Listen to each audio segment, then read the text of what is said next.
Olá, bom dia! Hoje é sexta-feira, dia 19 de agosto de 2016. Eu sou Paula Paparelli e esse é o Bom Dia Baixada ao vivo pela Santa Cecília TV. Recebemos em nossos estúdios o empresário e consultor Maxwell Rodrigues, e o empresário especialista em recursos humanos Fábio Sartori. Vamos às notícias do dia. O Itamaraty informou nesta quinta-feira que a explicação do governo brasileiro sobre o processo de impeachment de Dilma Rousseff está em elaboração. A Organização dos Estados Americanos enviou o documento na última terça-feira. Entre os questionamentos estão, por exemplo, as informações sobre o atual estado do processo.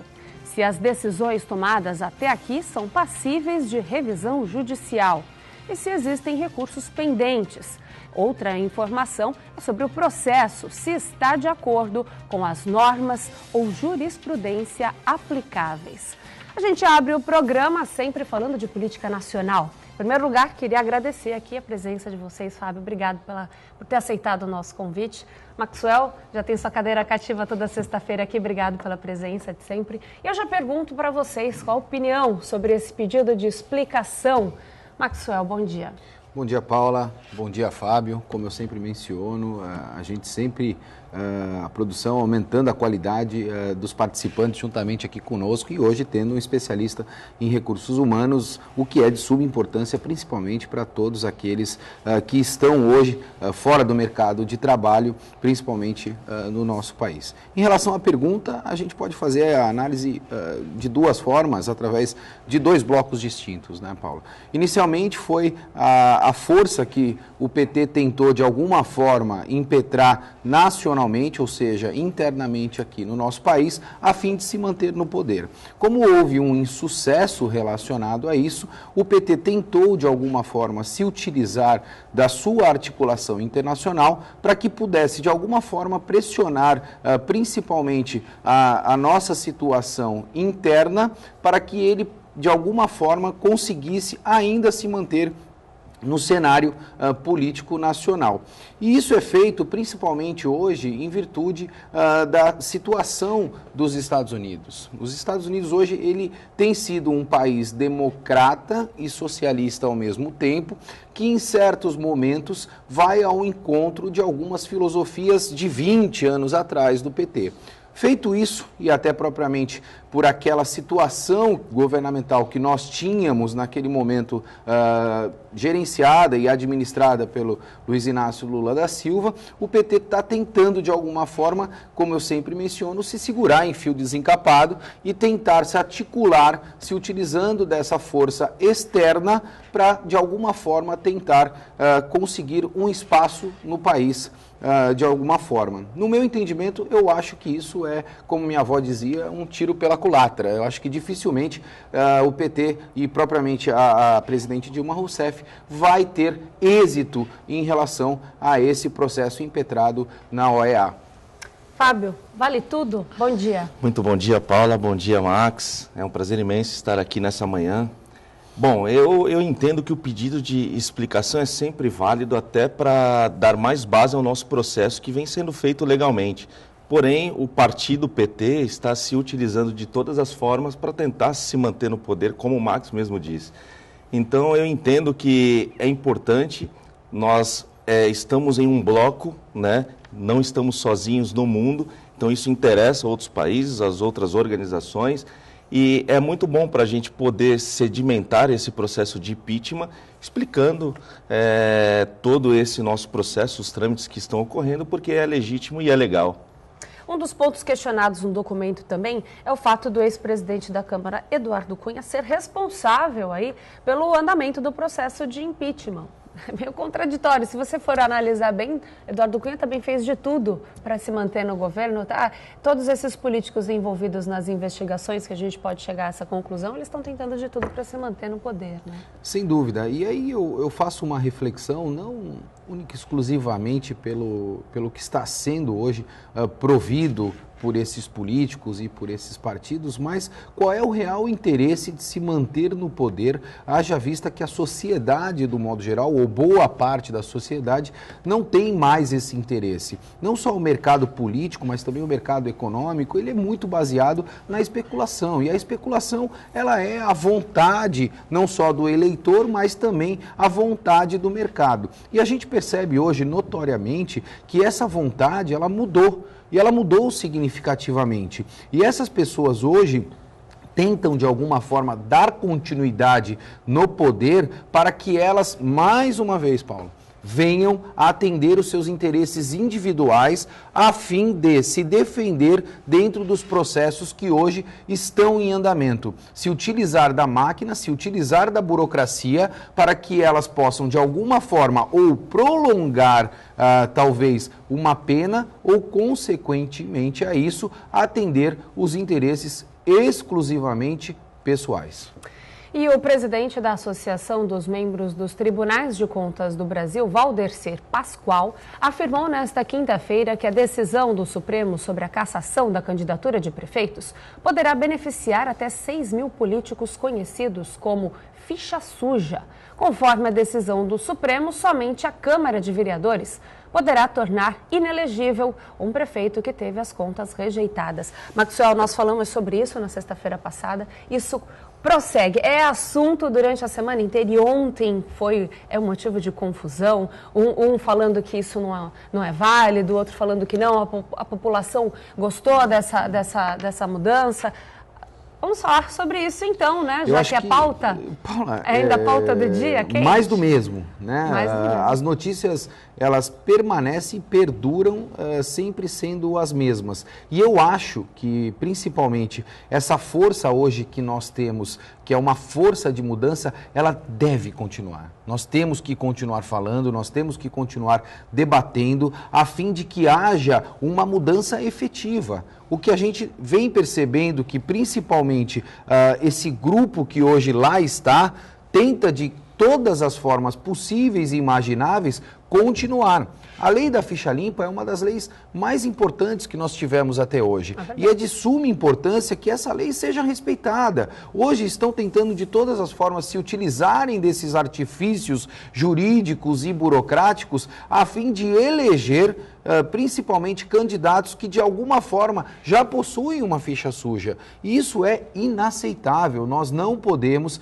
concordar com este tipo de situação. Nós temos que dar continuidade em toda essa voz que nós estamos hoje colocando, de certa forma, em toda a sociedade, para que nós possamos, de forma efetiva, ter uma mudança política no país. Esse grupo político que lá está hoje, ele vai perdurar se nós não estivermos à frente de um processo de mudança. O que a gente vê é que até os ministros do STF e do TSE dividem opiniões a respeito dessa lei. Você concorda, Fábio? Olha, eu entendo que o ficha suja, ele é ficha suja. Então, ele, na verdade, é o nosso representante no Estado, no governo, enfim. Então, eu não gostaria de ver alguém lá me representando que fosse ficha suja. Até porque temos tanta responsabilidade com impostos, com leis trabalhistas, com funcionários, com a sociedade, e que eu não compacto da ideia de alguém que tem suas contas reprovadas poder ser eleito em uma nova eleição, em um outro processo. Então, sinceramente... Ou continuar no poder. Ou continuar. Eu acho assim, essa geração que está totalmente comprometida. Precisa de mudança, precisa de uma nova lei, de uma nova forma. Precisamos aprovar aí também as 10 medidas contra a corrupção. Eu acho que a partir daí a coisa começa a melhorar para a sociedade, e nós temos que continuar, sim, fiscalizando e fazendo o nosso papel, que é de cobrar, de ir às ruas, porque a gente é um povo tão honesto, né?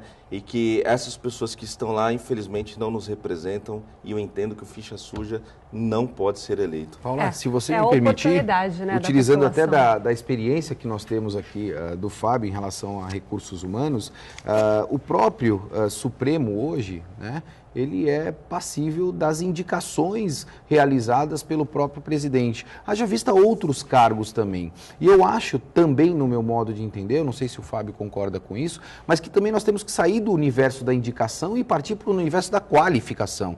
As pessoas que lá estão hoje, principalmente representando cargos imensamente importantes para o país de um modo geral, eles não podem ser indicados, eles devem ser qualificados para essa posição. Estou certo nessa análise, Fábio? Eu concordo em todos os sentidos, até por ser de recursos humanos, eu entendo que para qualquer candidatura a qualquer cargo político, deveria ter um pré-requisito aí, uma descrição de cargo, um exemplo.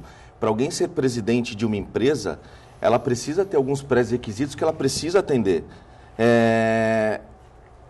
Então, o porquê que na política essas pessoas podem entrar à torto e à direito sem ter qualquer pré-requisito, sem ter qualquer exigência, o mínimo que seja, uma faculdade, um curso superior na área de economia ou de administração? Acho que é administração então, ou no mínimo direito, Fábio. Porque para você entender direito, áreas correlatas, saber né? Como funciona, exatamente. Áreas correlatas, eu sou super a favor disso.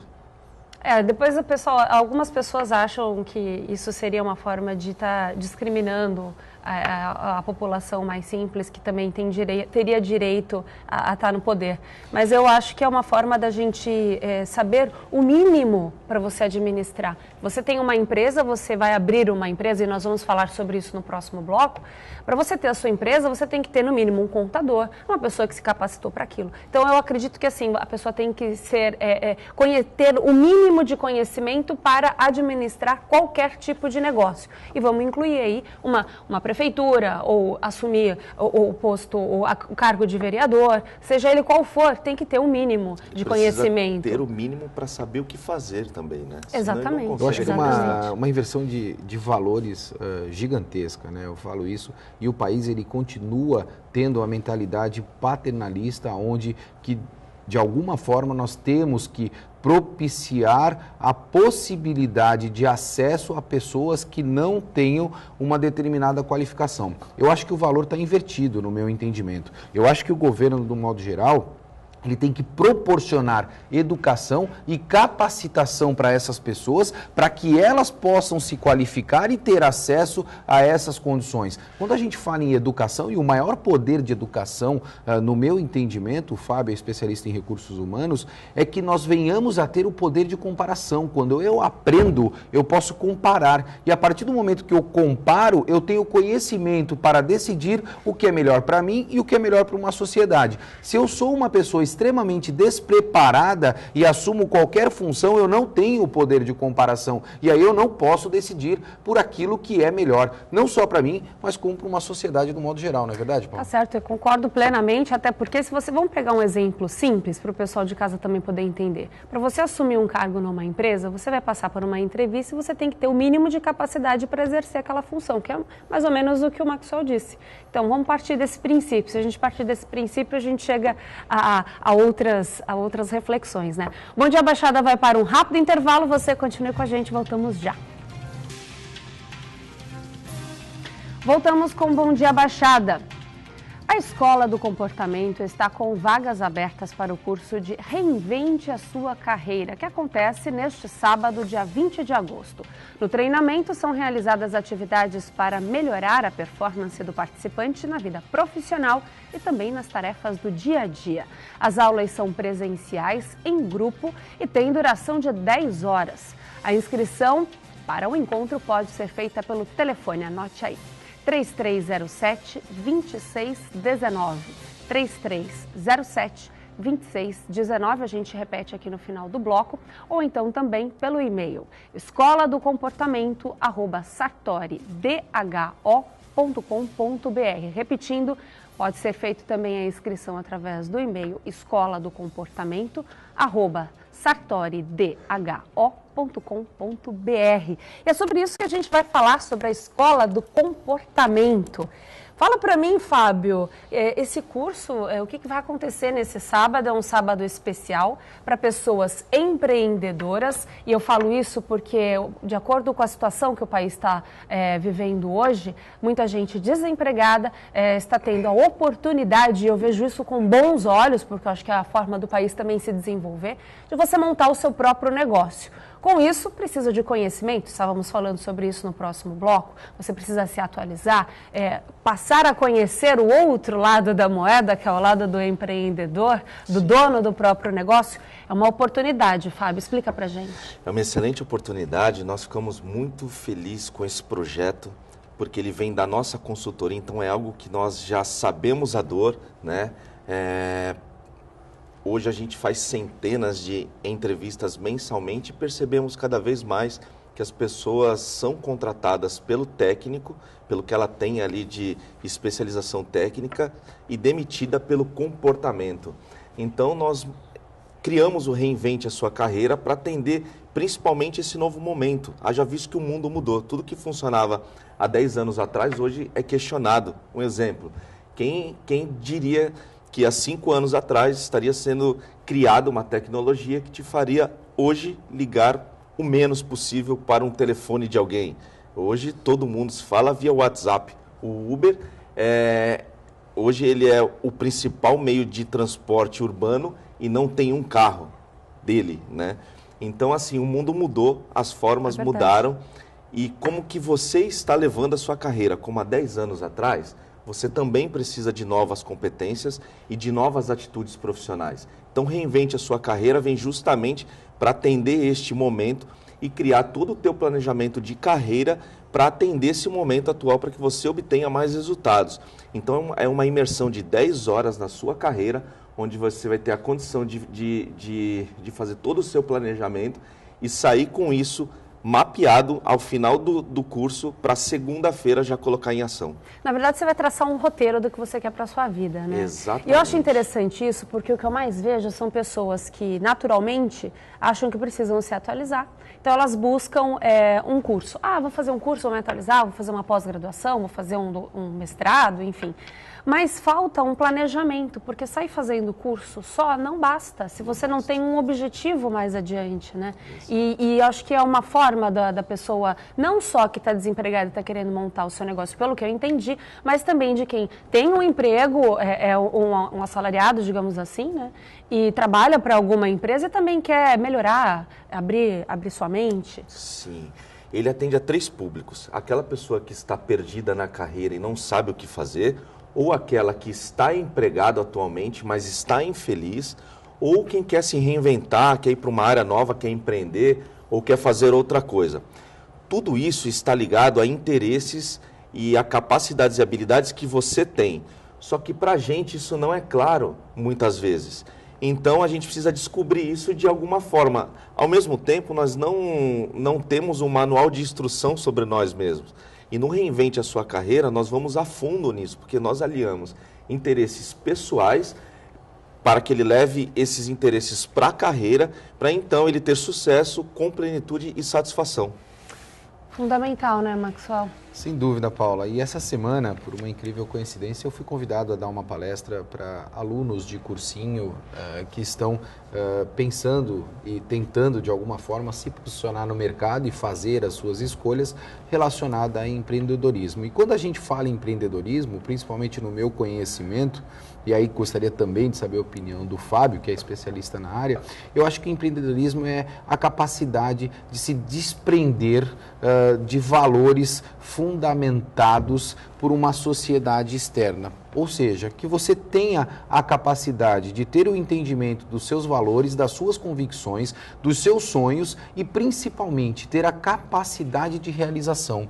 Nós percebemos hoje, principalmente, eu falava isso na minha palestra, Paula, de que as pessoas se preparam por demais. Se nós fôssemos fazer uma comparação, de 20 anos atrás para hoje, essas gerações elas têm uma grande diferença. Qual é essa diferença? A geração de 20 anos atrás começava as suas atividades no trabalho algo em torno de 16 a 17 anos. Com 16, 17 anos, elas já estavam posicionadas no mercado de trabalho. Essa nova geração que surgiu hoje, ela vem se posicionando no mercado a partir dos 25 anos. Ou seja, ela vem se planejando também significativamente, mas, de certa forma, ela ainda não tem o conhecimento operacional. E eu acho que de suma importância para que as pessoas possam ser empreendedoras, e o país, o Brasil, por si só, é um dos países mais empreendedores do mundo, eu acho que essa geração ela precisa se posicionar um pouquinho mais cedo no mercado de trabalho, para ter a capacidade não só do planejamento, mas também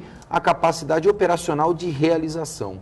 Eu quero que o Fábio fale sobre isso, e eu sou super a favor de que a gente tenha um incentivo desde a época da escola, com aulas de empreendedorismo. Eu acho que é válido, né, Fábio? Afinal de contas, a gente nunca sabe como vai chegar no mercado de trabalho, como o mercado de trabalho vai estar na hora que essas crianças saírem da escola ou os adolescentes saírem da escola. Eu acho que o incentivo na educação, e a gente fala muito isso aqui, né, Maxwell, o incentivo na educação é primordial e eu acho que poderia começar desde cedo. Paula, posso complementar, se for me permitir? Uma das coisas que eu sempre percebo, em todas as universidades, nós não temos uma matéria direcionada a negócios, a área comercial. E a área comercial de qualquer empresa é o coração da empresa, é através da área comercial que você tem todas as receitas para honrar todos os compromissos de uma empresa. E a gente não vê isso nas universidades do modo geral. Então, eu entendo que o nosso sistema educacional ele precisa passar por algumas revisões, porque o nosso modelo ele é muito engessado e ele atende a algo que vem desde lá dos nossos pais. Porém, hoje as competências também mudaram e o empreendedorismo é uma das principais dentro de uma empresa. E não quer dizer que isso você precisa abrir uma empresa, você pode empreender dentro da empresa. Sim. Né? Então, isso está muito ligado à atitude profissional. Então, alguém busca um curso superior, ele vai aprender ali o básico para ele ir para alguma empresa desenvolver aquilo que ele viu na sala de aula. Porém, onde que ele aprende os aspectos comportamentais que ele precisa ter? Porque hoje, exemplo, em um processo seletivo, 70% dele é baseado nas competências comportamentais e 30% nas competências técnicas. Por quê? As empresas estão mais preocupadas em contratar pessoas que têm os mesmos valores que ela, do que pessoas que tenham tecnicamente mais capacidade do que outras. Por quê? Função. Porque o técnico a pessoa aprende com curso, com treinamento ou acompanhando alguém no dia a dia. Porém, o comportamental, onde que ela aprende? Agora, na escola do comportamento. Então, a nossa escola vem complementar essas competências que são exigidas hoje, que deveriam ser matérias de faculdade sim, como o Max colocou, assim como vendas, assim como algumas outras coisas ligadas a aspectos comportamentais, como comunicação, como atitude, protagonismo. Eu entendo que isso hoje falta um pouquinho no nosso sistema tradicional de ensino. Fábio, rapidamente, conta um pouco mais pra gente, porque eu também estou curiosa, acredito que o pessoal de casa também. O que mais que você pode ver um pouquinho mais a fundo no sábado, nesse curso que vai acontecer? No sábado, bom, todo o planejamento vai ser feito através de um canvas, onde a pessoa vai colocar ali um mapa da carreira dela atual sobre o que ela acha no início do treinamento. E a maior parte dele, ela será trabalhada na revisão, que é a revisão do seu eu, para que você leve esses elementos para a carreira, passando por 3 pontos: seus interesses, suas capacidades e habilidades e a sua personalidade. Mapeando tudo isso, teremos um diagnóstico do que você precisa ter, de quais elementos que a tua carreira precisa ter e como que você pode inserir isso na sua carreira para você ter mais efetividade nela. E aí é onde a gente responde a pergunta do curso: reinvente a sua carreira. Mapeando tudo isso, esses elementos serão colocados agora no teu novo canvas, né, para que você tenha mais resultados, mais efetividades e mais felicidade, né, que é o que todo mundo busca, trabalhar no que gosta para produzir mais de uma forma feliz. Aí a relação de ganha-ganha entre empresa e pessoa, ou entre a cliente e profissional, fica completa. Nosso tempo, infelizmente, é muito curto, Fábio. A gente já está acabando o bloco, eu vou chamar um intervalo comercial, mas eu não posso encerrar sem antes deixar o telefone da escola, como é que a pessoa que ficou interessada, quer saber mais, pode ligar, se informar mais sobre esse curso e também fazer a inscrição. Então vamos ao telefone. 13-3307-2619. E a inscrição pode ser feita por telefone e também pode ser feita através do e-mail. Escola do Comportamento, @sartoridho.com.br. Na dúvida, liga lá, se informa e você pode fazer a inscrição por telefone também. Fábio, adorei, acho que é disso que a gente precisa, se conhecer um pouco mais para saber o que é almejar, não é Sim, isso? Obrigado, Maxwell, continua aqui com a gente e a gente encerra a nossa entrevista super empreendedora com o Fábio Sartori. Gente, vamos para um rápido intervalo, Bom Dia Baixada, volta já. Fique com a gente. E voltamos com um Bom Dia Baixada. A partir desse bloco, iniciamos o quadro Agenda do Porto, que discute temas relacionados ao maior porto da América Latina.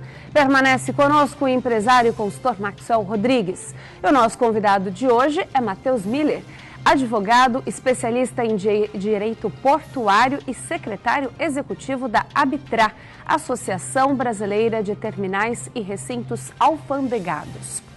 O Porto de Santos recebeu na última semana o primeiro lote de óleo de palma transportado por cabotagem no país. A operação trouxe 2.600 toneladas do produto do Porto de Belém, no Pará, com destino ao Complexo Santista, onde atracou no dia 9 de agosto. Os executivos da empresa responsável resolveram substituir o modal rodoviário pela cabotagem, navegação realizada ao longo da costa de um país. E houve uma economia de até 50% nas despesas de logística. Primeiramente, Matheus, muito bem-vindo. Obrigado por ter aceitado o nosso convite. Com prazer que a gente recebe você, digo, por mim e por Maxwell. Obrigado, o prazer é todo nosso. Bom dia aos nossos telespectadores. Antes da gente falar sobre essa questão da cabotagem, dessa economia a respeito desse assunto que acabamos de falar, primeiramente eu quero que você explique para a gente o que é o ABTRA. A ABTRA, ela é uma associação de classe que reúne os empresários portuários do Brasil. Ela é uma entidade de classe criada em Santos, mas hoje tem âmbito nacional, conta com 60 associados, então são as 60 maiores empresas do país, e ela atua na defesa dos interesses dessas empresas, na defesa dos interesses do setor portuário. Ela também tem uma atuação muito forte na atividade aduaneira, no controle das cargas que transitam no porto, porque ela há 20 anos desenvolveu um sistema comunitário, né, um sistema feito para a comunidade portuária, em que contribui muito para a agilidade das cargas, a análise de risco das cargas que entram e saem do Porto de Santos. Então, ela representa o interesse dos associados, dos seus associados. E agora vamos falar, Maxwell, essa informação sobre a cabotagem é uma maneira econômica? Sua opinião?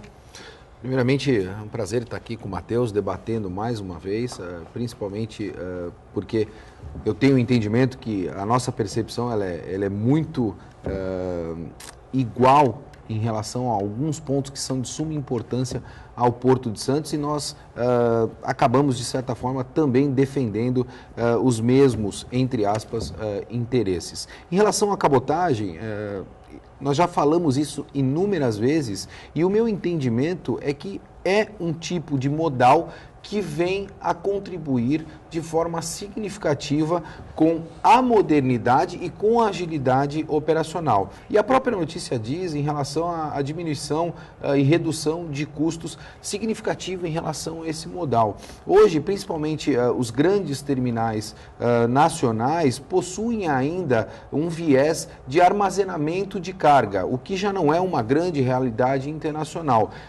E isso vem demonstrar também que esses terminais vem cada vez mais se aperfeiçoando para movimentar cargas, para serem um canal de movimentação de cargas do que, consequentemente, armazenamento de cargas. E cabotagem está relacionado diretamente a isso. O que é cabotagem? É você conseguir transitar cargas entre toda a costa do litoral sem que você tenha navios de grande envergadura ocupando esses espaços e se favorecendo também deste modal para desafogar o modal rodoviário.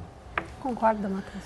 Sim, além disso, a gente tem que destacar que a atividade portuária é para Santos uma das atividades econômicas mais importantes da cidade. Então, todo e qualquer fato que ocorre no curso do desenvolvimento dessa atividade, ela é notícia. E é porque é importante para a nossa região. Hoje, eu posso afirmar que você tem na atividade portuária a maior concentração de postos de trabalho. A nossa cidade é uma cidade prestadora de serviço. E não temos indústria, não temos parque de fábricas, então a atividade portuária é a atividade mais relevante da cidade. E, óbvio, uma notícia como essa, que mostra redução de custo, que mostra agilidade, ela vira destaque porque você tem o maior porto da América Latina e essas coisas acontecem aqui dentro. Então é importante que o nosso telespectador entenda que a atividade portuária às vezes traz problema para a cidade, pode ocasionar um trânsito, uma fila, mas ela é a atividade mais relevante que a gente tem. Então a cidade recebe de braços abertos a atividade portuária e todas as suas nuances. Como nesse caso é uma das atividades do porto é recepcionar essa carga de cabotagem. A cabotagem no Brasil já teve um grande momento, você lá nos anos 70, 80, você tinha mais empresas envolvidas na armação de cabotagem e que faziam esse transporte de Belém para São Paulo, para Santos.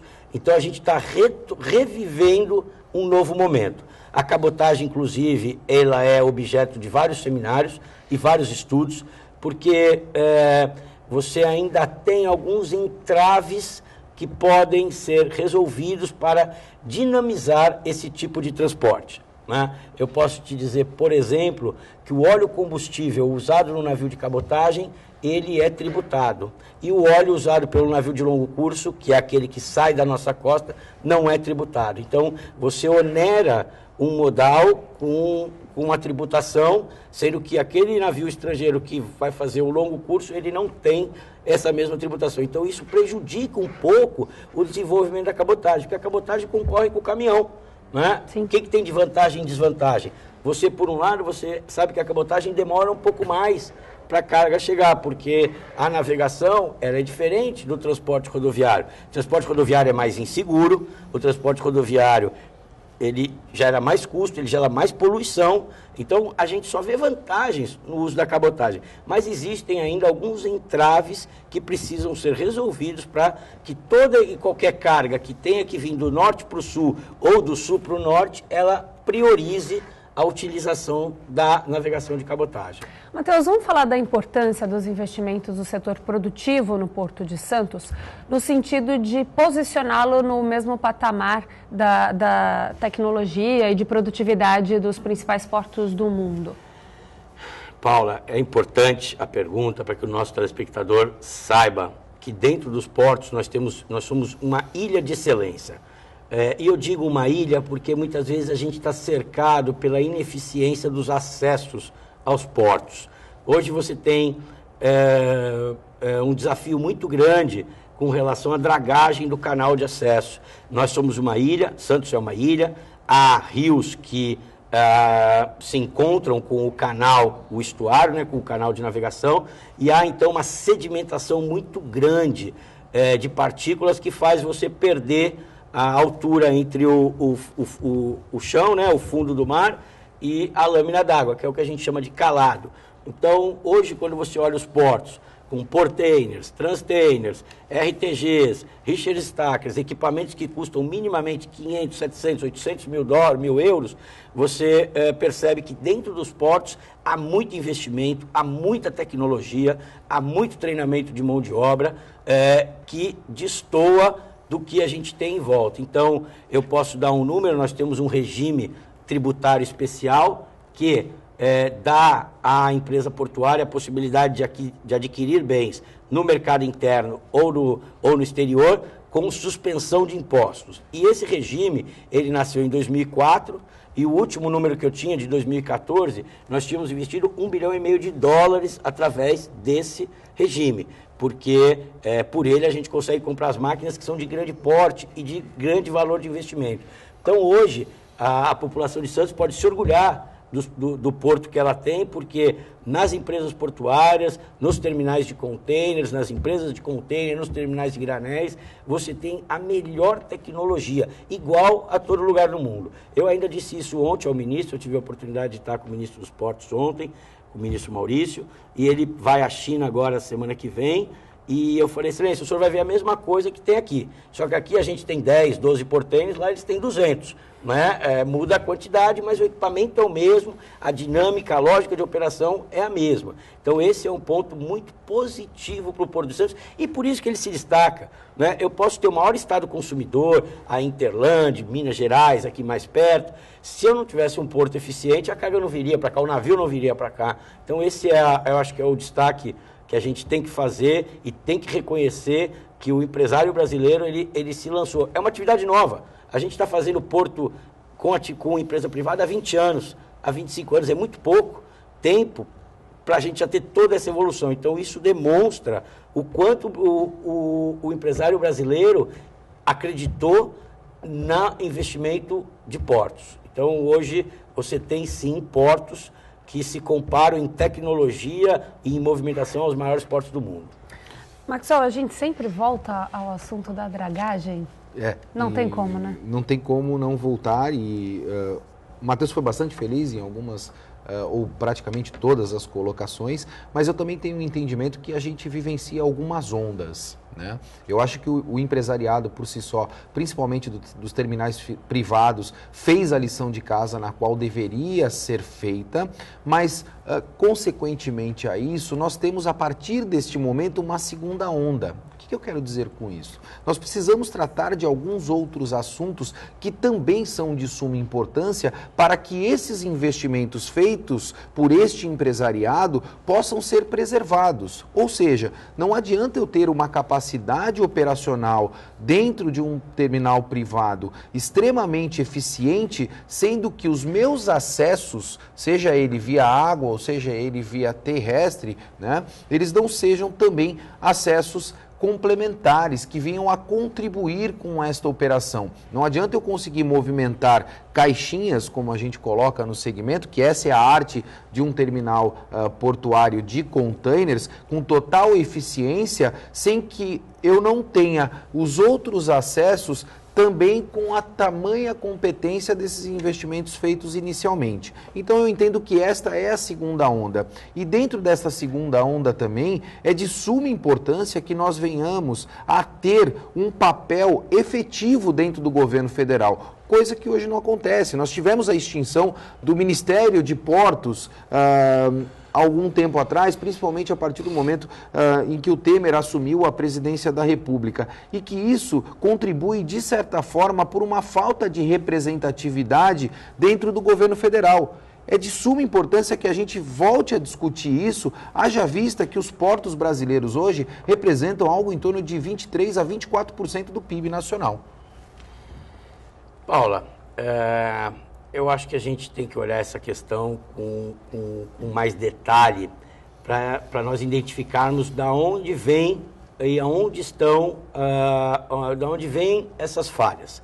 Eu acho que não foi o presidente Michel Temer, ele assumiu um governo que estava desgovernado, e eu acho que a extinção do fórum específico, que era a Secretaria de Portos, ela se deu muito mais pela atuação do governo anterior e principalmente pela produção de uma lei, pela publicação de uma lei de número 12.815, que revogou a lei, que era a lei que deu o espaço para o Brasil crescer na atividade portuária. Então, eu acho que hoje não foi o governo novo que extinguiu a CEP, foi o governo antigo, com a mudança da lei, com a retirada dos poderes das companhias docas e com um dos principais problemas na questão de governança, porque o setor portuário, me permite fazer um parênteses aqui, o setor portuário, ele é uma atividade complexa. Ele reúne os interesses de armadores, importadores, exportadores, órgãos públicos,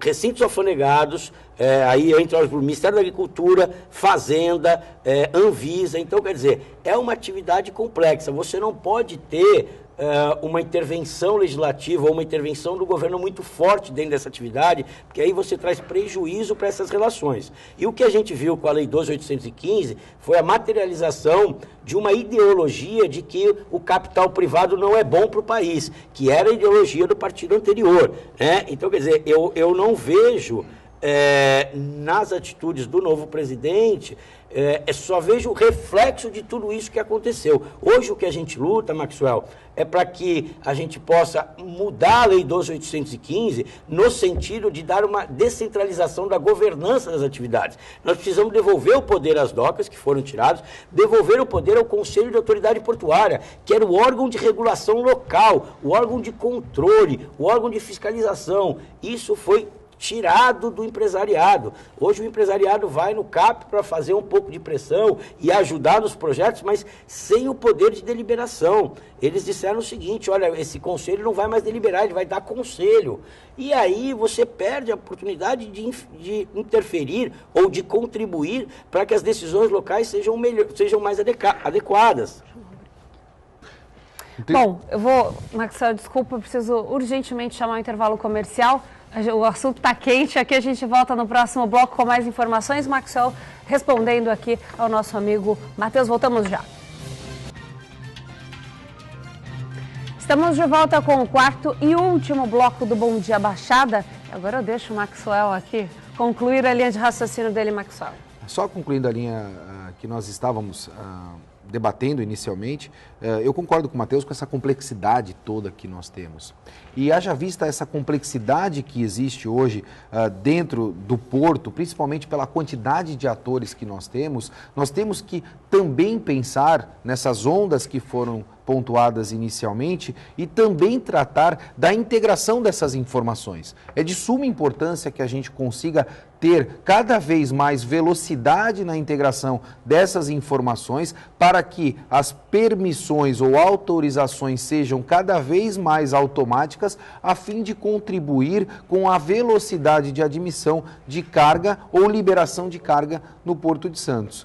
Isto feito, eu quero crer que cada vez mais o share, principalmente do Porto de Santos, ele vai ser maior comparado aos outros terminais no cenário nacional. E com isso eu pergunto, Matheus, nós estamos no caminho? Eu acho que a gente consegue chegar nos próximos 5 anos com um middleware de integração, principalmente entre todos os atores, para que a gente consiga também ter uma velocidade e uma qualidade melhor na informação do Porto de Santos? Eu acredito que sim, eu acho que a sua análise ela é muito adequada, porque você tem uma conjunção de interesses que você precisa organizar, interesses nacionais, interesses dos players privados, e como é que a Arbitrar se põe diante desse desafio? Eu acho que essa é a melhor forma de eu lhe responder, porque é um caso concreto, um caso de sucesso, a primeira parceria público-privada em prol do comércio exterior,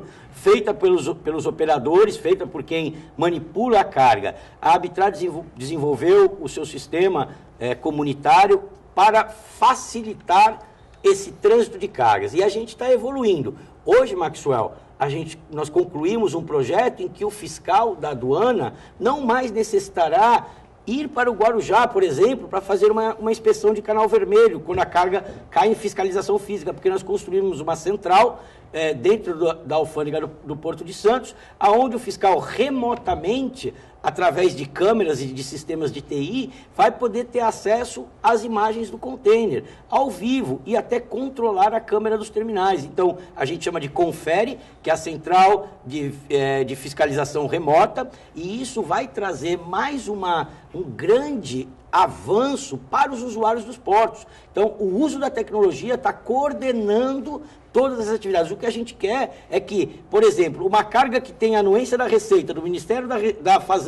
do Ministério da Agricultura e da Anvisa, essa inspeção aconteça toda junta, para que o usuário do porto possa ter uma agilidade grande e isso melhorar o processo dele, o processo produtivo, porque tudo isso tem custo, tem que ter custo, sem dúvida, mas cada vez mais que a gente consegue integrar os interesses e unificá-los, ou numa plataforma, ou em ações de fiscalização conjunta, você beneficia o usuário do teu porto e dinamiza, tem a possibilidade de atrair novas cargas, porque seu porto é muito ágil, como hoje Santos já é. Hoje Santos é uma referência para o Brasil na questão de agilidade de processamento de carga. Falando em agilidade de processamento de carga... A gente tem 3 minutos, menos de 3 minutos, só para a gente poder concluir, tempo bom aqui.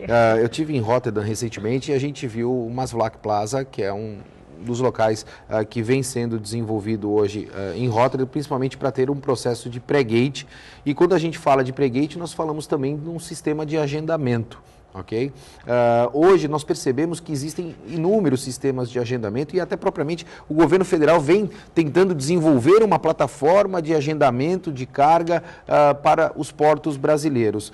Não seria de suma importância nós termos aí algum órgão, alguma entidade privada cuidando de um único sistema de agendamento a fim de contribuir com a logística de acesso aos portos brasileiros, Matheus? Eu acho que tem que ser uma união, como a gente é rápido, eu vou entrar rápido. Eu acho que a gente tem que ter uma união de entidades. Você tem que ter o poder público que tem autoridade, então a autoridade portuária, a autoridade aduaneira e a iniciativa privada que é quem pode prover todo esse serviço.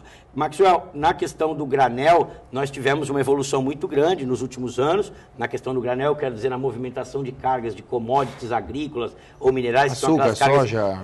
Açúcar, soja, milho, farelo de soja, que são aquelas cargas que demandam grandes volumes, grandes quantidades, transportes de grandes quantidades, já houve uma maior coordenação. Criação de partes reguladores, um sistema de chamada. Então, já existem iniciativas que, tanto da parte da iniciativa privada quanto do poder público, que agora o que nós estamos caminhando? Para unificá-las, para que tudo seja de todo mundo. A Codesp, a nossa Codesp, tem uma diretoria muito ativa, muito vigilante, muito diligente nessa questão da coordenação de fluxo. O nosso presidente é alguém que tem histórico no setor, que sabe do que está fazendo. A equipe que ele montou, o seu representante de TI, a sua equipe de segurança, eles todos têm essa noção. É um trabalho difícil, porque envolve muita gente, mas o que eu posso dizer aos nossos telespectadores, os munícipes de Santos, é que nós estamos investindo muito em coordenação com o poder público para sempre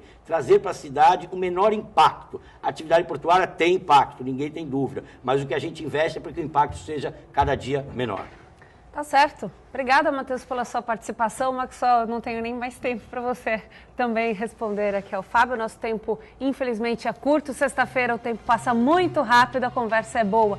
Bom Dia Baixada fica por aqui. Obrigado, Maxwell, pela sua participação aqui no programa. Bom Dia Baixada fica por aqui, desejando para você um excelente fim de semana. Nosso próximo encontro é segunda-feira, às 8 horas da manhã. Lembrando que o programa de hoje reprisa às 5 horas da tarde. Excelente fim de semana para você. Até segunda.